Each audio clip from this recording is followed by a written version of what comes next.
धन्यवाद.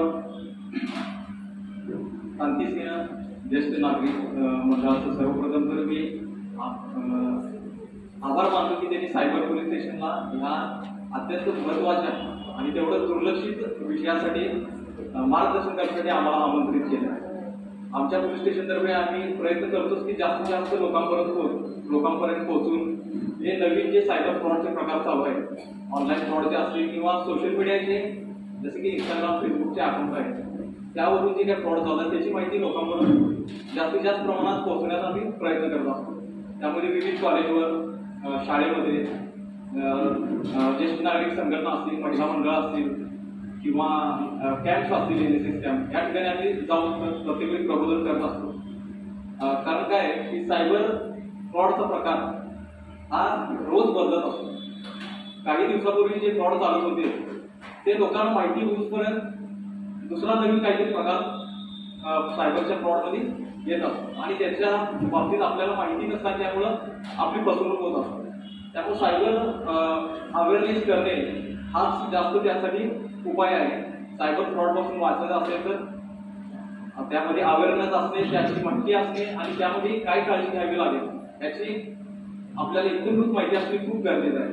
जर ह्याबद्दल काही माहिती नसते तर आपल्याशी फसवणूक होण्याची किंवा आपले सोशल मीडियाचे अकाउंट किंवा आपला मोबाईल हॅक होणे असे जे काही प्रकार घडतात ते प्रकार होण्याची खूप संभावना असते आणि त्यातून आपले आर्थिक नुकसान तसेच आपले शारीरिक नुकसान पण होण्याची शक्यता आहे. आपले जे काही आपले समाजात आपली एक प्रतिष्ठा असते ती प्रतिष्ठेला पण एक प्रकारचा धोका निर्माण होण्याची पण शक्यता असते. कारण आताच मी आज सकाळीच येताना एक बातमी वाचलेली आहे की गगनयान प्रोजेक्ट, आपला भारताचा जो गगनयान प्रोजेक्ट आहे DRDOचा, म्हणजे आपल्या संस्थेचा एक प्रोजेक्ट आहे शासनाचा, तो शासनाचा जो प्रोजेक्ट आहे तो हनी ट्रॅपचा एक प्रकारामध्ये शास्त्रज्ञांनी पूर्ण माहिती त्या पाकिस्तानी एजंटला दिलेली. तर ती माहिती कशी गेली, तर ती माहिती काय वैयक्तिक येऊन तो तुम्हाला विचारलेलं नाही त्या शास्त्रज्ञांना. तर ते शास्त्रज्ञ एका फेसबुकच्या एक महिलेच्या अकाउंटशी ते मैत्रीपूर्ण त्यांचे संबंध वाढले आणि त्यातून त्यांनी ते आपली जी शासनाची जी माहिती आहे, आपली भारत सरकारची जी गगनयान प्रोजेक्टची माहिती आहे, ती माहिती त्यांच्याकडून त्या पाकिस्तानी एजंटला त्यांनी पुरवली. ती का पुरवली गेली? ते शास्त्रज्ञ सोशल मीडियावर ऍक्टिव्ह होते, त्यांचे फेसबुकचं अकाउंट आहे, इंस्टाग्रामचं अकाउंट आहे आणि त्या फेसबुकच्या अकाउंटवर त्यांना एका महिलेची फ्रेंड रिक्वेस्ट आली होती आणि ती महिलेची फ्रेंड रिक्वेस्ट स्वीकारल्यानंतर त्यांनी त्याच्याशी चॅटिंग किंवा त्यांच्याशी बोलणं वगैरे ते सगळं वाढत गेलं आणि त्या जाळ्याची हरकत केली आणि त्यातून त्यांनी ही सर्व माहिती त्यांना पुरवली. तर हा एक सायबर फ्रॉडचा प्रकार, सायबर फसवणुकीचा प्रकार आहे. तर ह्या प्रकारामध्ये जर ते शास्त्रज्ञ जर अवेअर असते की हा हनी ट्रॅपचा प्रकार आहे किंवा सेक्स्टॉर्शनचा प्रकार आहे आणि असं जर त्यांना माहिती असते तर ते ह्या प्रकारमध्ये अडकले नसते आणि आपली अशी अत्यंत महत्त्वाची माहिती पण लीक झाली नसते. आणि शक्यतो ह्या सोशल मीडियाचा वापर आता ज्येष्ठ नागरिकांना नवीनच आहे. म्हणजे ते आता एक 4 ते 5 वर्षात ते सोशल मीडियाचे अकाउंट वापरत आहेत.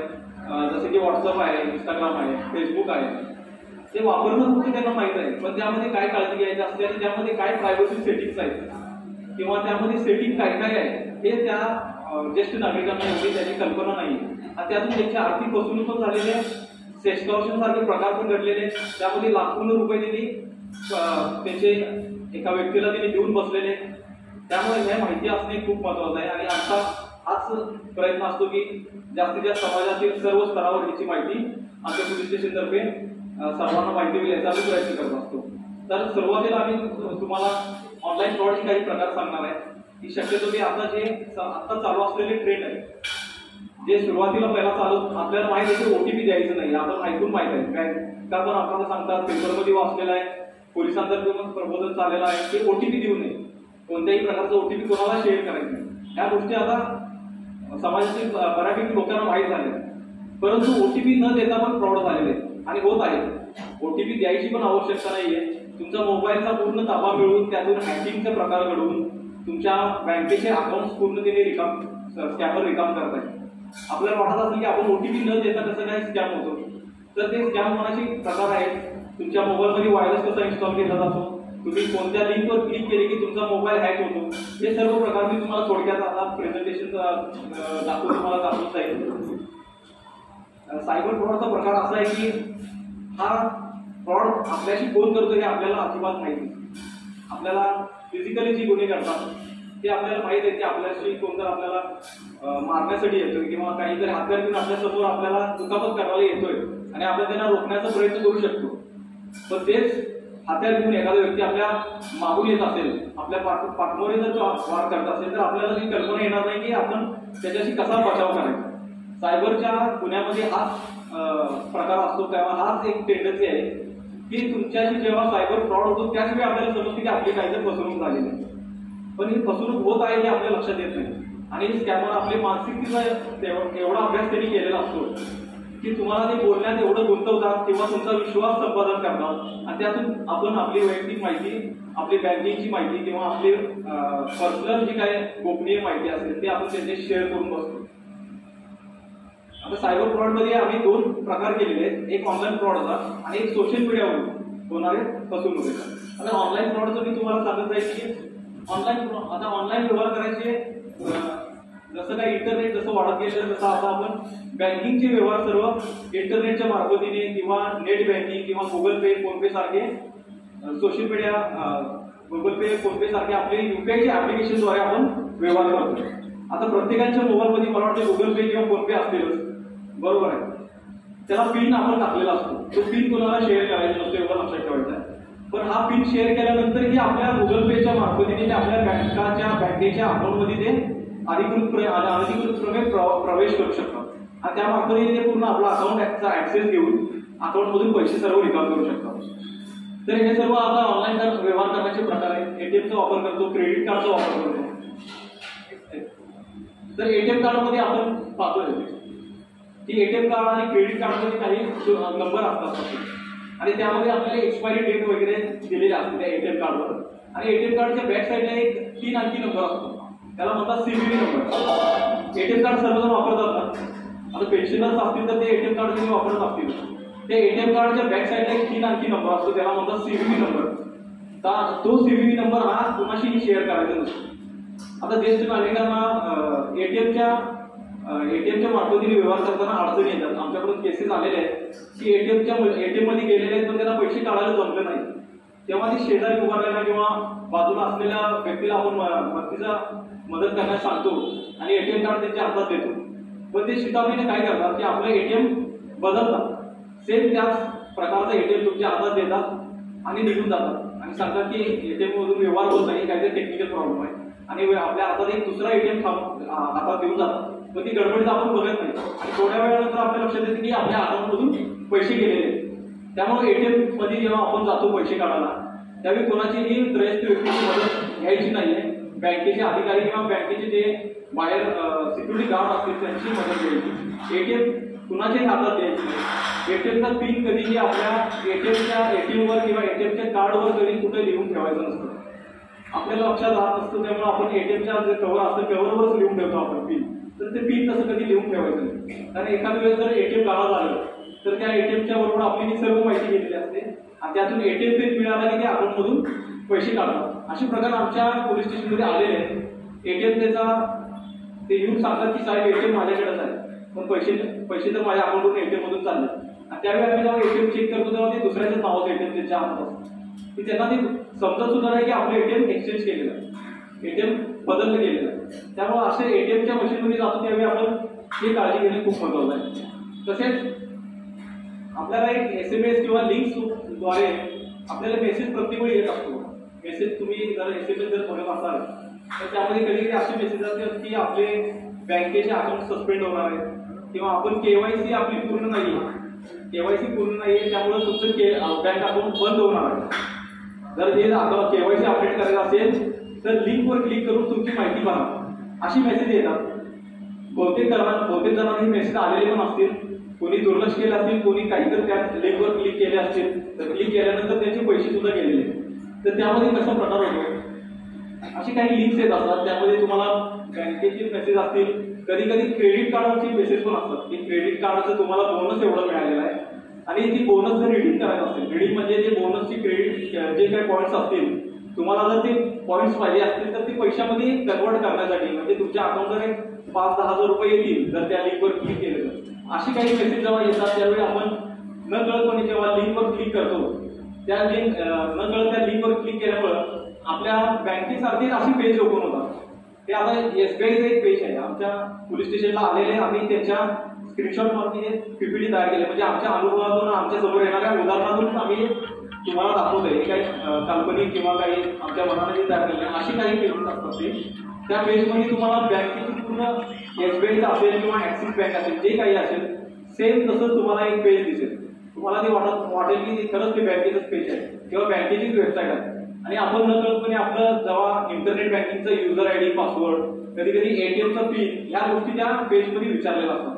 आणि ह्या गोष्टी तुम्ही जेव्हा ह्या पेजमध्ये तुम्ही टाकणार आहे, इन्सर्ट करणार आहे, म्हणजे तुम्ही तुमची डिटेल देणार आहे, त्यावेळी ह्या गोष्टी सर्व त्या स्कॅमरपर्यंत, जे काही गुन्हेगार असतात त्या गुन्हेगारांपर्यंत ह्या तुमच्या बँकेची डिटेल्स पोहोचली जाते. या लिंकचा हाच उद्देश असतो की तुमच्या बँकेची डिटेल्स तुमच्या मार्फतीने तुमच्या बँकेच्या अकाउंटमधून किंवा तुमच्या मोबाईलमधून ती चोरी करणे, हाच त्या लिंकचा उद्देश असतो. त्यामुळे हा लिंक्स कधी ओपन करायचे नाही. मेसेज आला किंवा व्हॉट्सअपवर जर लिंक येतील तर त्या लिंक्स कधी ओपन करायचे नाही. ते असे मेसेज डिलीट करून टाकायचे. कुणालाही फॉरवर्ड पण करू नका की हे लिंक कुठले, किंवा तुमच्या घरच्यांना पण सांगू नका की हे लिंक काय जरा ओपन करून बघा. तर अशा आलेले मेसेज कधीही डिलीट करायचं. तरी तुम्हाला जर खात्रीच करायचं असेल तर तुम्ही तुमच्या शाखेत जाऊन, बँकेत जाऊन तुम्ही खात्री करू शकता की असं काही प्रकार आहे का, माझं अकाउंट सस्पेंड होणार आहे का, माझे KYC संपत आले का. घर बसल्या किंवा बसल्या बसल्या तुम्ही या लिंक्सवर प्रयत्न करण्याचाही प्रयत्न करू नका, ट्राय करू नका.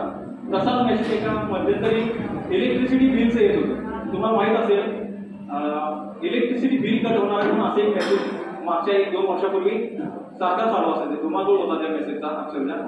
त्यामध्ये तुमच्या घरची इलेक्ट्रिसिटी म्हणजे तुमचं लाईट बिल अपडेट नाहीये किंवा लाईट बिल भरले गेलेलं नाहीये असं सांगून तुमचे लाईट बिल रात्री 9 वाजता कट केली जाईल असा एक मेसेज येत होता.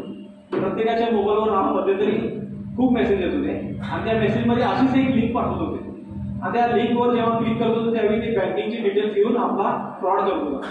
विश्रामाच्या एका केसमध्ये आम्ही एक असाच प्रकार बघितला होता. त्यामध्ये आपल्यासारखी ज्येष्ठ नागरिक महिला होते त्या, आणि त्यांना असाच एक इलेक्ट्रिसिटी बिलचा मेसेज आला होता की तुम्ही लाईट बिल भरले नाहीये, रात्री 9 वाजता तुमचे घरचे लाईट बिल आम्ही कट करणार आहे. आणि त्यामध्ये लाईट बिल अपडेट करण्यासाठी एक लिंक पाठवली गेली होती. आणि त्यांनी ते लाईट बिल आता 9 वाजता कट होणार लाईट आपलं, त्यामध्ये ते तिथे त्या लिंकवर क्लिक करून आपले बँकेची सर्व माहिती त्यात भरली आणि थोड्या वेळामध्ये त्यांच्या अकाउंटवरून 75,000 रुपये गेले. ते पेन्शनर्स होते, महिला होती, ती पेन्शनर्स होते. 75,000 खूप मोठी गोष्ट आहे त्यांच्यासाठी. ते 75,000 गेल्यानंतर ते जेव्हा आमच्या पोलीस स्टेशनला आले तेव्हा आम्ही ते तपास करून त्यांची रक्कम थांबवण्याचा प्रयत्न केला. त्यातून एक थोडीफार रक्कम आम्ही ते वाचवण्यात आम्हाला प्रयत्न करायला यश आलं. पण परंतु हे घटना घडू नये म्हणून तुम्ही ह्या लिंक्सवर कधी क्लिक करू नका. पैसे गेल्यानंतर मिळवणं किंवा मिळतात का नाही हा नंतरचा भाग आहे. त्यात जर आपलं नशीब असेल किंवा तुम्ही एवढ्या लवकर तुम्ही आमच्याशी रिपोर्ट करणार किंवा आमच्याशी आमच्याबरोबर तक्रार करणार तेवढाच त्यात चान्स असतो की तुम्हाला पैसे परत मिळतील. पण हा पैसे गेल्यानंतरचा जो त्रास आहे तो जर वाचायचा असेल तर तुम्हाला ह्या लिंक्सवर कधीही क्लिक करायचं नाही. OTP कधी कोणालाही सांगायचं नाही. तसंच आता व्हॉट्सअप हॅकिंगचा प्रकार चालू आहे. व्हॉट्सअप हॅक झाले असतील कोणाचे, व्हॉट्सअप सगळीजण वापरत, सर्वजण वापरत असतील. तर व्हॉट्सअप वापरताना सेटिंग्स पण आहेत, प्रायव्हसी सेटिंग आहे, तुम्हाला माहित आहे. त्यामध्ये तुमचं व्हॉट्सअपचं स्टेटस कोण बघू शकतं हे पण तुम्ही ठरवू शकता.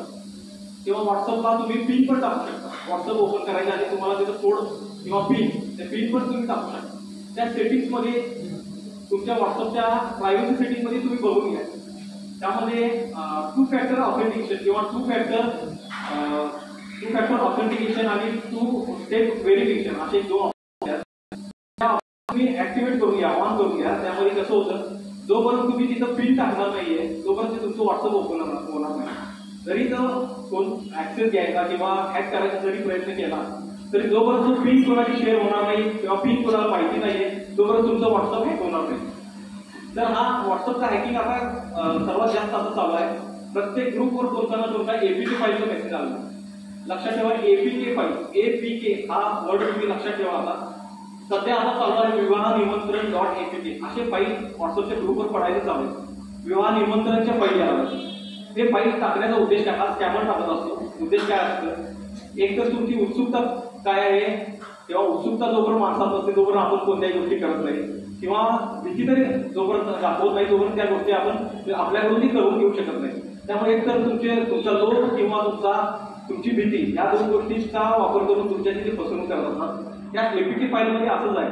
व्हॉट्सअपच्या ग्रुपमध्ये एपीटी फाईल पडायला चालू आहे. आता सध्या चालूच आहे, एवढं लक्षात ठेवा. विवाह निमंत्रण .apk किंवा बँकेचे नाव असतील SBI रिवॉर्ड किंवा PM किसान .apk ही फाईल आली तर ओपन करायचं नाही, एवढं तुम्ही मनाची कुंडाळ बांधून घ्या. कारण हा एपीटी फाईल जेव्हा तुम्ही क्लिक करणार आहे तुमच्या मोबाईलमध्ये एक व्हायरस इन्स्टॉल होतो आणि त्या व्हायरसमुळे काय होतं की तुमचे सर्व येणारे SMS तुमच्या मोबाईलमध्ये जे काही मेसेज येतील ते एका पर्टिक्युलर स्कॅमर, जे काही गुन्हेगार असतील आपले स्कॅमर असतील, त्या स्कॅमरच्या मोबाईलवर तुमचे येणारे SMS फॉरवर्ड व्हायला चालू होतात. आणि त्या SMS मध्ये काय असतं, आपलं बँकेचे OTP आलेले असतात. कधी कधी व्हॉट्सअप इन्स्टॉल करताना आपल्याला एक व्हॉट्सअप जेव्हा इन्स्टॉल करतो त्यावेळी कोड येतो, आपल्या मोबाईलवर कोड येतो आणि ते कोड जोपर्यंत त्या व्हॉट्सअपला मिळत नाही तोपर्यंत ते व्हॉट्सअप चालू होत नसतं आपल्या मोबाईलमध्ये. तो कोड त्या मेसेज मार्फत त्या स्कॅमरपर्यंत पोहोचला जातो आणि व्हॉट्सअपचा ऍक्सेस तुमचा पूर्णपणे त्या स्कॅमरकडे गेलेला असतो. तुमचं व्हॉट्सअप तुमच्या मोबाईलमधून बंद पडतं.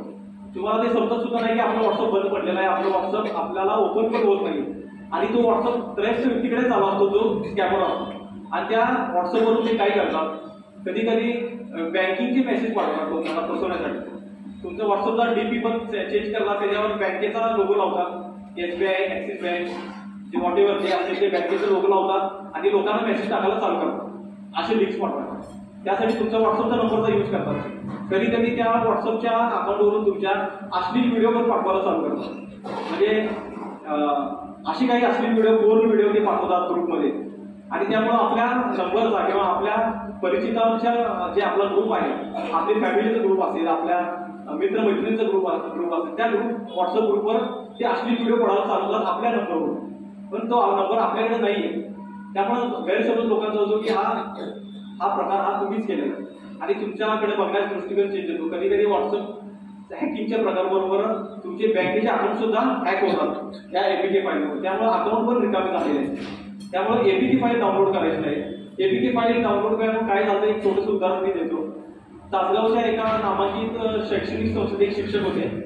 त्या शिक्षकांनी असंच संध्याकाळी बसल्या त्यांच्या अकाउंटवर व्हॉट्सअपच्या अकाउंटवर विवाह निमंत्रण नावाची एक फाईल होती, विवाह निमंत्रण .apk.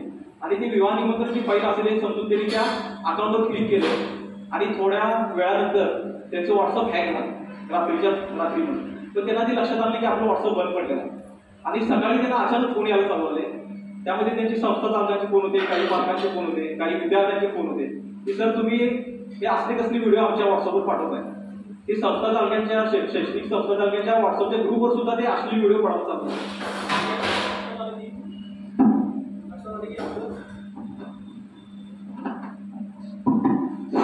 आपलं व्हॉट्सअप हॅक झालं. तर ते व्हॉट्सअप हॅक झालं का झालं हे ते व्हॉट्सअप हॅक झाला असा प्रकार घडत गेला आणि त्यामुळे त्याला संस्था चालकांनी अक्षरशः त्याला निलंबनाची नोटीस दिली होती की तुम्हाला अशा प्रकारामुळे आमच्या संस्थेचं बदनामी झालेली आहे, तुम्हाला निलंबन का करण्यात येईल अशी अक्षरशः नोटीस दिली होती. आणि पोलीस स्टेशनला येऊन जेव्हा त्यांनी हा प्रकार सांगितला त्यावेळी आम्ही संस्था चालकांना पटवून दिलं की हा प्रकार कोणाशी होऊ शकतो, हा व्हायरस इन्स्टॉल झाल्यामुळे हा प्रकार झालेला आहे, हा शिक्षकांचा काही या दोष नाहीये. आणि त्यावेळी त्यांचं ती निलंबनाची नोटीस त्यांची मागे घेण्यात आली. म्हणजे अक्षरशः आपल्या नोकरीपर्यंत किंवा आपल्या वैयक्तिक आयुष्यापर्यंत हा प्रकार घडू शकतो. त्यामुळे एपीके फाईल काही डाउनलोड करतो बघा.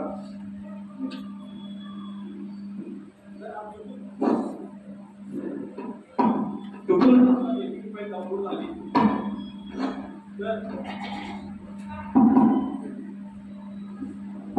तर आपल्या प्ले स्टोअरमध्ये मोबाईलमध्ये प्ले स्टोअर असतो बरोबर आहे. ऍप्लिकेशन डाउनलोड करण्यासाठी प्ले स्टोअर आहे. त्या प्ले स्टोअरमध्ये हे अँटीव्हायरस आहे. हे आपल्या शासनानं एक अँटीव्हायरस डेव्हलप केलेलं आहे. स्कॅन सर्टी बूट रिमूव्हर म्हणून एक अँटीव्हायरस आहे. ते मोबाईलमध्ये डाउनलोड करून घ्यायचं आणि मोबाईल स्कॅन करून घ्यायचं. मोबाईल स्कॅन करून घेतल्यानंतर तुम्हाला जे काही व्हायरस असतील मोबाईलमध्ये ते सगळं स्कॅन होईल आणि ते व्हायरस निघून जाईल. त्यामुळे ह्या ऍप्लिकेशन तुमच्या मोबाईलमध्ये घ्यायचं आहे मी तुम्हाला नंतर सांगेन की कसं तुम्ही इन्स्टॉल करायचं आणि कसं वापर करायचा.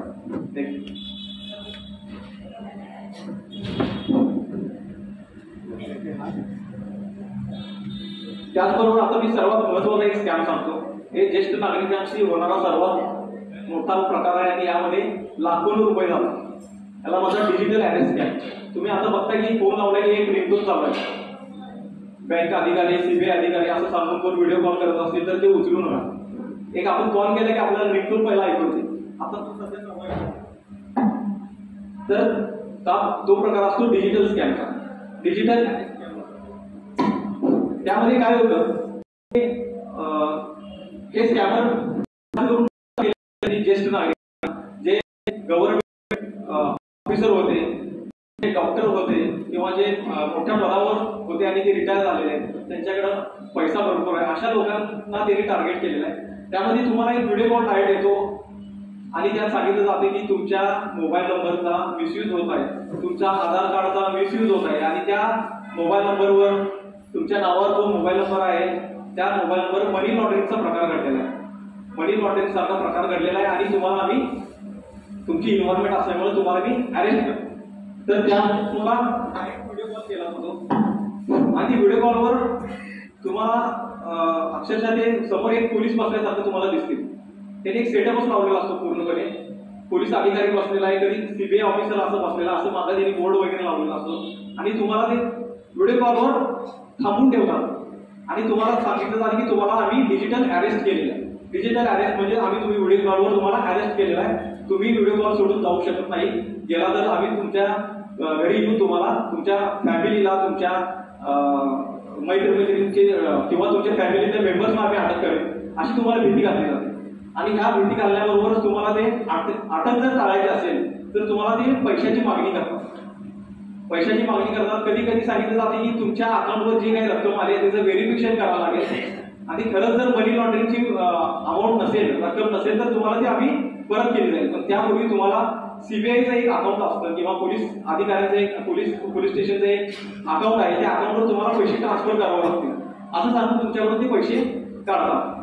तर ते असं येणारे व्हिडिओ कॉलवर जे काही पोलीस आहेत ते कोणतेही खरोखरचे पोलीस नसतात, कधीही ते सीबीआय ऑफिसर नसतात. पोलीस कधीही व्हिडिओ कॉलवर अरेस्ट करायचा त्यांना अधिकार नाहीये. डिजिटल अरेस्ट हा प्रकारच नसतो. त्यामुळे ह्या घेऊन किंवा पुढचं घाबरून तुम्ही कोणतेही पैसे ट्रान्सफर करायचे नाही. विश्रामामध्ये एक केस रजिस्टर आहे आमच्या आता मागच्या 8 दिवसात 33,50,000 रुपये त्या व्यक्तीनं या डिजिटल अरेस्टला मिळून दिलेले आहेत. ज्येष्ठ नागरिकच आहेत ते. आम्ही त्यांना विचारलं की एवढा पैसा तुमच्याकडे कुठून आला, तर त्यांनी सांगितले की पुण्यामध्ये एक फ्लॅट होता आणि मी मागच्या 2 महिन्यातच तो फ्लॅट सेल केला आणि त्याचेच ते पैसे माझ्या अकाउंटवर. तर 33 लाख रुपये त्या व्यक्तीने भरले त्या डिजिटल अरेस्टला देऊन. ते 15 दिवस 8 ते 15 दिवस कंटिन्यू तेव्हा व्हिडिओ कॉलवर होते. रोज त्यांना व्हिडिओ कॉल यायचा, रोज 4-5 तास त्यांना बसून ठेवायचे. रोज ते बँकेत जरी गेले तर ते व्हिडिओ कॉल चालू ठेवून जातो. एवढी त्यांना भीती घातली गेली होती आणि सर्व पैसे दिल्यानंतर ते आमच्या पोलीस स्टेशनला येऊन तक्रार केली. तेच आम्ही त्यांना सांगितले की तुम्हाला जेव्हा शंका वाटते किंवा खात्री करायची तर तुम्ही जवळच्या पोलीस स्टेशनला जरी संपर्क केला असता की साहेब असं काहीतरी प्रकार होते तर आम्ही तुम्हाला योग्य मार्गदर्शन केलं. असंच प्रकारचा एका मुलीबरोबर झाला होता. कॉलेजची मुलगी होती आणि त्यांची आई आमच्या पोलीस स्टेशनला आले होते आणि सांगितलं होते की माझी मुलगी 2 तास झाले बेडरूम मध्ये बसले, व्हिडिओ कॉलवर आहे आणि दरवाजा पण उघडत नाहीये. आम्ही त्यांना विचारतोय काय झालं तर ती सांगायला सुद्धा तयार नाहीये की माझ्याबरोबर व्हिडिओ कॉल होते किंवा पोलीस अधिकारी बोलते. पण ते आमच्या पोलिसांना येऊन त्याच्या आईनं आमच्यावर तक्रार केली. आमच्या लक्षात आली की हा डिजिटल स्कॅमचा काहीतरी प्रकार चालू आहे. आमची टीम आम्ही त्यांच्या घरी पाठवली आणि त्या मुलीला आम्ही काउन्सिलिंग केलं. दरवाजा वाजवला, त्यांना सांगितले की खरोखरचे पोलीस आम्ही बाहेर थांबलेले आहे. व्हिडिओ कॉलवर जे आहेत ते पोलीस नाहीये, तुम्ही त्यांना कोणतीही वैयक्तिक माहिती देऊ नका किंवा तुमचे बँकेची डिटेल्स देऊ नका. आम्ही त्यांना जेव्हा कन्व्हिन्स केलं त्यावेळी ते मुलगी बाहेर आली आणि आम्ही ते त्यांना ते पटवून दिले की हा प्रकार सगळा डिजिटल स्कॅमचा असतो आणि त्यातून त्या डिजिटल स्कॅम पासून एक त्यांचा बचाव झाला. म्हणजे लवकरात लवकर तुम्ही जोपर्यंत पोलिसांपर्यंत येणार नाही तोपर्यंत तुम्हाला कोणतीही माहिती योग्य मिळणार नाहीये. त्यामुळे असा प्रकार होत असेल तर फोन डिस्कनेक्ट करा, आमच्या पोलीस स्टेशन येऊन तक्रार करा. आम्ही असले नंबर ब्लॉक लिस्टमध्ये टाकून देतो.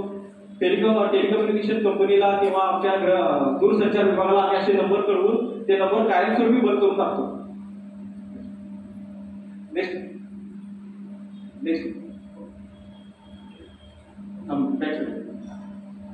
असंच एक प्रकार आपल्याला ऑनलाईन खरेदीच्या व्यवहारात पण होतो. ऑनलाईन खरेदी करायची आपल्याला सवय असते. फ्लिपकार्टला गेलो, अमेझॉनवर गेलो, कधी कधी काही तर सोशल मीडियावर ऍडव्हर्टाईज येत असतात वस्तू विकण्याच्या, स्वस्तात मिळतात कधी कधी. अशी काही ऍडव्हर्टाईज आहे की यामध्ये फेसबुकला तुम्ही जर चेक केला तर तुम्हाला असे काही ऍडव्हर्टाईज दिसतील. आयफोन सारखे मोबाईल ज्याची किंमत 70-70, 80-80 हजार आहे, तुम्हाला ते फेसबुकला बघितलं तर 10,000 रुपये विकणार असे ऍडव्हर्टाईज आहेत. कधी कधी हे डिमांडमध्ये जे साहित्य असतात, तेल, तांदूळ वगैरे, असे काही साहित्य तुम्हाला 500 रुपये देतील, असे ऍडव्हर्टाईज पण तुम्हाला फेसबुकला वगैरे दिसतील. तर हे असे स्कॅम असतात. असे जेव्हा तुम्ही पेड करत असता तेव्हा तुमच्या बँकिंगची माहिती या मार्फतीने केलेली असते. त्यामध्ये इस्लामपूरमध्ये एक प्रकार घडला होता. असेच 500 रुपयाची वस्तू घेण्यासाठी त्या व्यक्तीनं फेसबुकवर जाऊन आपली बँकेची माहिती भरली आणि त्यातून त्याचे 50,000 रुपये गेले. असे प्रकार असतात सोशल मीडियावर. कधी कधी फर्निचर विकण्याचे ऍडव्हर्टाईज असतात फेसबुकवर की मी मिलिटरीचा ऑफिसर आहे आणि माझी ट्रान्सफर झालेली आहे आणि माझं असं 2-2-2.5 लाखाचं फर्निचर आहे आणि मी ते 50-60 हजार रुपये विकणार आहे. माझी ट्रान्सफर झाल्यामुळे मला ते घेऊन जाता येत नाहीये. तर 50-60 हजारला मिळणार म्हणून आपण जेव्हा त्या व्यक्तीशी कॉन्टॅक्ट करतो त्यावेळी ते पैसे घेतात पण कोणतीही वस्तू पाठवून देत नाही, कारण ते काही मिलिटरी ऑफिसर नसतात, ते स्कॅमरच असतात. त्यामुळे अशा गोष्टी असतात. फेसबुकवर, व्हॉट्सअपवर स्कॅमर खूप भरलेले आहे. गुगलवर तुम्हाला जर एखादी अडचण असेल, बँकेचा नंबर पाहिजे आहे किंवा कोणताही कस्टमर केअर नंबर पाहिजे आहे, तर गुगलवरून कधी घ्यायचं नाही, एवढं लक्षात ठेवा. गुगलवरून सर्च करून घ्यायचं, एखाद्याला सवय असते. आपल्याला कुरिअर करायचं, ब्ल्यू डार्टचा आहे कुरिअर करायचं, कुरिअरचा नंबर माहिती नाही तर गुगलवर जायचं, कुरिअरचा नंबर बघायचा. तर असं कधीही करू नका, कारण गुगलवर जे नंबर असतात ते सायबर गुन्हेगारांचेच नंबर असतात. आतापर्यंत आलेला आम्हाला अनुभव आहे, 90% जे नंबर येतात ते सायबर गुन्हेगारांचेच आहेत. एका व्यक्तीने टॅक्सी बुक करायची म्हणून गुगलवरून नंबर घेतला आणि टॅक्सी बुक करायच्या नादात त्यानं 70-80 हजार रुपये घातलेले. त्या स्कॅमरचा नंबर मिळाला. त्या स्कॅमरला जेव्हा त्यांनी कॉल केलं त्यावेळी त्यांनी जे काही स्टेप सांगतील तसं करत गेला, त्याच्या अकाउंटमधून 70-80 हजार रुपये गेले. त्यामुळे गुगलवरून कधी नंबर घ्यायचे नाही. त्यामुळे ऑनलाईन फ्रॉड पासून जर तुम्हाला अवेअर बघायचं असेल किंवा वाचायचं असेल तर काही गोल्डन टिप्स आहेत, थोडेफार आहेत ते लक्षात ठेवायचं. अनोळखी व्यक्तीला आपली बँकेची माहिती द्यायची नाही. फोनवरून कोणीही काहीही सांगू दे की मी बँकेचा अधिकारी बोलतोय, मी इन्शुरन्सचा अधिकारी बोलतोय किंवा मी तुमचे इन्शुरन्सचे पैसे आलेले आहेत, असे पण प्रकार घडले. LICचे पैसे आलेले आहेत, ज्येष्ठ नागरिकांना आलेले फोन आहेत. आमच्याकडे येणारे तक्रारी अशी आहेत की LICचे पैसे आलेले आहेत म्हणून मला फोन आला, पैसे जमा झालेला मेसेज पण आला आणि सांगितले गेले की हा तुमचे येणारे पैसे 50,000 रुपये येणार होते, चुकून आम्ही तुम्हाला 1 लाख रुपये पाठवलेले, 50,000 तुम्ही आम्हाला परत करा.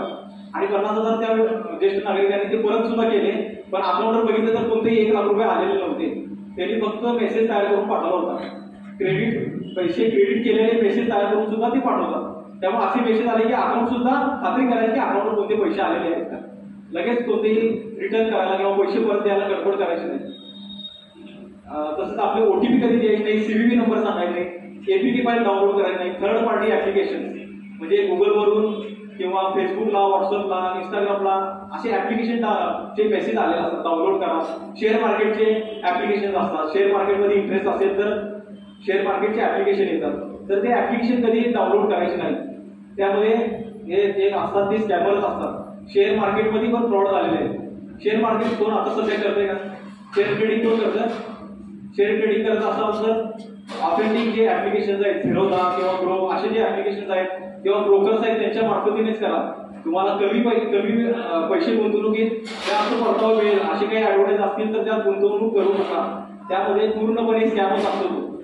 सुरुवातीला थोडंफार तुम्हाला पैसे देतील, तुमचा विश्वास संपादन करतील, पण परंतु नंतर तुमचे लाखो रुपये घेतील पण तुम्हाला 1 रुपयाचा परतावा मिळणार नाही. त्यामध्ये करोडो रुपये लोकांनी घातलेले आहेत. विट्यासारख्या शहरामध्ये 1,75,00,000 फ्रॉड झालेला आहे शेअर ट्रेडिंगमध्ये. सुरुवातीला त्यांना 5-10 लाख रुपये त्यांनी रिटर्न मिळाले, पण नंतर त्यांना 30-40 लाखाचे टास्क देण्यात आले. म्हणजे एवढी गुंतवणूक 30 लाख गुंतवणूक केली की तुम्हाला 7 लाख रुपये मिळेल असे सांगत त्यांच्याकडे 1,75,00,000 रुपये त्यांच्याकडून काढले गेले, पण त्यांना 1 रुपयाचा परतावा मिळाला नाही. त्यामुळे अशा ऍडव्हर्टाईजवर जे असतात शेअर ट्रेडिंग ते कधी करू नका. तसेच सोशल मीडिया वापरताना पण आपण काळजी घ्यायची. आपले फेक अकाउंट निघतात, म्हणजे आपले बनावट अकाउंट निघालेले आहेत. आपण कधी कधी आपल्याला मित्रांचा कधी कधी फोन येतो बघा, की पैशाची मागणी झाली, तुला मेसेज आलेत का, किंवा माझ्या अकाउंटवरून पैसे मागणीचे मेसेजेस असतील तर देऊ नका, अशी मित्रांचे किंवा नातेवाईकांची फोन येतात. ते तुमचे अशी फेक अकाउंट काढतात. फेक अकाउंट का काढलं जातं? आपण फेसबुकवर आहे, व्हॉट्सअपला आहे, इंस्टाग्रामला आहे, तर फेसबुकला आपली इतर न्यूज माहिती द्यायची काही गरज नाही. आपण आपला फोटो देतो, आपला घरचा पत्ता देतो, आपला मोबाईल नंबर देतो, आपला जन्मतारीख पण देतो. या गोष्टी फेसबुकवर, इंस्टाग्रामवर, सोशल मीडियावर कधीही टाकू नका, कारण ह्या वैयक्तिक माहितीचा कोण कसा वापर करेल याची काही खात्री नाही. तुमचा फोटो वापरून दुसरा एखादा अकाउंट काढला जातो आणि त्या अकाउंटच्या द्वारे तुमच्या मित्रमैत्रिणींना, तुमच्या नातेवाईकांना पैशाची मागणी केली जाते. कधी कधी मेडिकल इमर्जन्सी आहे, माझा अपघात झालाय, माझ्या नातेवाईकांचा अपघात झालाय असं सांगून तुमच्याकडून पैसे काढले जातात. आणि जेव्हा पैसे दिले जातात आणि त्यानंतर आपण जेव्हा विचारतो मित्राला की अरे तुला पैसे पोहोचलेत का, त्यावेळी तुम्ही तर सांगते की अरे मी कोणती पैशाची मागणी केली किंवा मी पैसे मागितलेच नाही. त्यावेळी लक्षात येते की मित्राचं काहीतरी खोटा अकाउंट निघालेला आहे. त्यामुळे फेसबुकवर, व्हॉट्सअपला आपली वैयक्तिक माहिती जास्त शेअर करू नका. आपले फोटोज वगैरे देऊ नका. आपले ट्रिप्स, आपण एखाद्या ठिकाणी जातोय ट्रिपला तर लोकेशन सुद्धा शेअर करू नका. लोकेशन शेअर केल्यामुळे आपली उपस्थिती त्या स्कॅमरला कळते, आपण कुठं चाललोय, काय चाललोय, आपलं घर रिकाम आहे, ह्या गोष्टी सुद्धा समजतात आणि त्यातून चोरीसारखे प्रकार पण घडतात. त्यामुळे सोशल मीडियाला प्रायव्हसी सेटिंग असतात, ते एकदा बघून घ्या. तुम्हाला समजत नसेल तर तुम्ही आमच्या पोलीस स्टेशनला पण येऊन भेट देऊ शकता, आम्ही तुम्हाला तिथे चांगली माहिती देऊ शकतो. किंवा युट्यूबवर तुम्ही चेक करू शकता प्रायव्हसी सेटिंग कशी ठेवावी सोशल मीडियाला, तुम्हाला ती सर्व माहिती त्याच्यावर मिळेल, त्याप्रमाणे करत जावा. तर आपले अकाउंट हॅक होऊ नये म्हणून किंवा बँकेचे पासवर्ड हॅक होऊ नये म्हणून पण आपण एक काळजी घ्यायची आहे. शक्यतो सर्वांचे पासवर्ड बऱ्यापैकी मला आठवतंय, आमच्या पोलिसांना आम्ही बघतोय सर्वांनी आपला मोबाईल नंबरच पासवर्ड ठेवलेला. पासवर्ड म्हणून आपला मोबाईल नंबरच द्यायचा किंवा जन्मतारीख द्यायची असा प्रकार झालेला आहे तुमच्याकडून. असे पासवर्ड हॅक करणे हॅकरला काही अवघड नाहीये. तुमची माहिती, तुमचं नाव, तुमचं आडनाव, तुमची जन्मतारीख ह्या गोष्टी त्यांना मिळाल्या तर त्यातून ते एवढे प्रकारचे पासवर्ड तयार करतात आणि त्यातून कोणता तरी पासवर्ड तुमच्या अकाउंटला सूट होतो आणि तुमचा अकाउंट हॅक होतो. पासवर्ड तयार करताना स्पेशल कॅरेक्टरचा वापर करायचा आहे, म्हणजे तुमच्या मोबाईलमध्ये असेल @अल्फा किंवा #123 असं काहीतरी कॉम्बिनेशन तयार करायचं आणि त्याच्यातून पासवर्ड तयार करायचा. आणि दर 2-3 महिन्याला पासवर्ड चेंज करायचा. नेट बँकिंग वापरत असाल तर पासवर्ड दर 2-3 महिन्याला चेंज करतच जावा. किंवा जर तुमच्या अकाउंटात जास्त पैसे असतील तर त्याला इंटरनेट बँकिंग, UPI, गुगल पे, फोन पे असे कोणती ऍप्लिकेशन त्याला कनेक्ट करून ठेवू नका. ते फक्त बँकेतून जाऊनच पैसे काढता येईल अशीच फक्त त्यात पैसे काढता येईल असेच फक्त त्यात प्रकार ठेवा, म्हणजे त्यामध्ये तुम्ही सेटिंग ठेवा. तुम्ही गुगल पेला, इंटरनेट बँकिंगला तुमचे बँक अकाउंट ठेवू नका ज्यामध्ये पैसे जास्त आहेत. किरकोळ आपल्या वैयक्तिक किंवा दैनंदिन खर्चासाठी एखादा अकाउंट वेगळं ठेवायचं, त्यामध्ये थोडंफार 15,000 रुपये ठेवायचे आणि ते अकाउंट तुम्ही गुगल पे, फोन पेला वापरत जावा. त्या अकाउंटच्या मार्फतीने तुम्ही व्यवहार करू शकता. मोठे अकाउंट असतील तर ते फक्त बँकेत जाऊनच पैसे काढता येईल असं करा. सोशल मीडियाचा वापर करताना पण काळजी घ्यायची काही टिप्स आहेत. त्यामध्ये प्रायव्हसी सेटिंग सांगितलेलं आहे तुम्हाला, 2 स्टेप व्हेरिफिकेशन आहे, युजर ID पासवर्ड कोणाला द्यायची नाही. आपले फेसबुक, व्हॉट्सअप जर आपण वापरत असाल तर कुठेही लॉग इन करून ठेवायचं नाही, लॉग आउट करायचं असतं. ते आपली वैयक्तिक माहिती दुसऱ्यांच्या मोबाईलमध्ये लॉग इन करायची नाही. एखादा सवय असते आपलं फेसबुकचं अकाउंट, इंस्टाग्रामचं अकाउंट दुसऱ्याच्या मोबाईलमध्ये लॉग इन करायचं, पण त्या अकाउंटवरून कोण काय पोस्ट करेल हे सांगू शकत नाही. आता आमच्या एक केस चालू आहे कडेगाव पोलीस स्टेशनची. एका मुलीच्या नावाने जवळजवळ 20 ते 25 फेक अकाउंट काढले, बनावट अकाउंट, आणि त्या अकाउंटवरून सगळे अश्लील व्हिडिओ काढायला चालू आहे. त्या मुलीला अश्लील व्हिडिओ टाकत आहेत, अश्लील भाषेत त्याला गाण्याच्या शिवाय दिले जात आहे. आणि ती केस आमच्याकडे आता तपास चालू आहे, इन्व्हेस्टिगेशन चालू आहे. त्यामध्ये जेव्हा आम्ही एक नंबर आम्हाला तपासामध्ये मिळाला, एक मोबाईल मिळाला, त्यावेळी आम्ही त्या आरोपीला घेऊन आलो. त्यावेळी आपण समजले की त्या मोबाईल जो मोबाईल होता तो मोबाईल त्या मुलीच्या मित्रच थोडा वेळासाठी वापरत होता आणि त्या आरोपीच्या मोबाईलमध्ये त्या मुलीच्या मित्रानं हे फेक अकाउंट काढून त्या मार्फतीने हे प्रकार सगळे केले होते. त्यामुळे आपला मोबाईल सुद्धा कोणाला देताना काळजी घ्यायची. मोबाईल सुद्धा कोणाच्या जास्त हातात द्यायचं नाही. त्यामध्ये ते कोणी काही लॉग इन करू शकतात, त्यातून काही गोष्टी करू शकतात.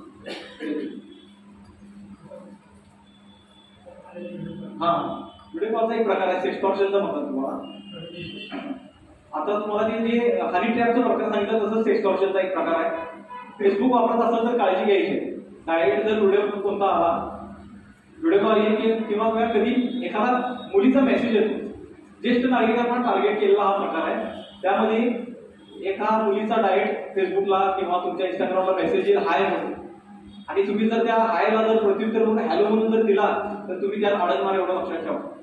कारण हा हायला जेव्हा हॅलो म्हणून आपण प्रतिसाद देतो त्यामध्ये ती गुंजत जातो आणि त्यातून पुढं एकमेकांचे नंबर शेअर होतात आणि ते शेअर झाल्यानंतर एक पुढे जाऊन व्हिडिओ कॉल चालू आणि त्या व्हिडिओ कॉलमध्ये पुढची जी व्यक्ती असेल तुम्हाला ते नग्न अवस्थेत किंवा इतर कोणत्याही नको त्या अवस्थेत तुमचे व्हिडिओ रेकॉर्ड करायला चालू करते. तुम्हाला ते सांगितलं जाते की आपण व्हिडिओ चॅट करूया आणि व्हिडिओ चॅट करत करत असे काही प्रकार केले जातात आणि त्यातून तुमचा व्हिडिओ रेकॉर्ड करतात आणि व्हिडिओ रेकॉर्ड केल्यानंतर दुसऱ्या मिनिटाला तुम्हाला मेसेज येतो, आता हा मी व्हिडिओ युट्यूबवर तुमच्या नातेवाईकांमध्ये सोशल मीडियावर हा व्हायरल करणार आहे आणि तुम्ही एवढे पैसे मला आता तात्काळ द्या, नाहीतर मी तुम्हाला पूर्ण समाजामध्ये तुमच्या मित्र बदनाम करणार, तुमचे व्हिडिओ व्हायरल करणार. आणि ह्या बदनामीला घेऊन लोकांनी पैसे दिलेले आहेत. कुर्ला सारख्या ठिकाणी एक किती लाख 17 लाख रुपये घातले ज्येष्ठ नागरिकांनी. ते कॅन्सरची पेशंट होते, कॅन्सरचे पेशंट होते, त्यांची ट्रीटमेंटची ते यामध्ये पैसे. आणि ह्या हनी ट्रॅपला म्हणजे त्या सेक्सटॉर्शनला ते बळी पडले, त्यांनी ते हायला हॅलो केलं आणि त्या ते अडचण केलं आणि 17 लाख रुपये त्यांनी घेऊन बसलेले. आपला व्हिडिओ व्हायरल होईल या पद्धतीनं.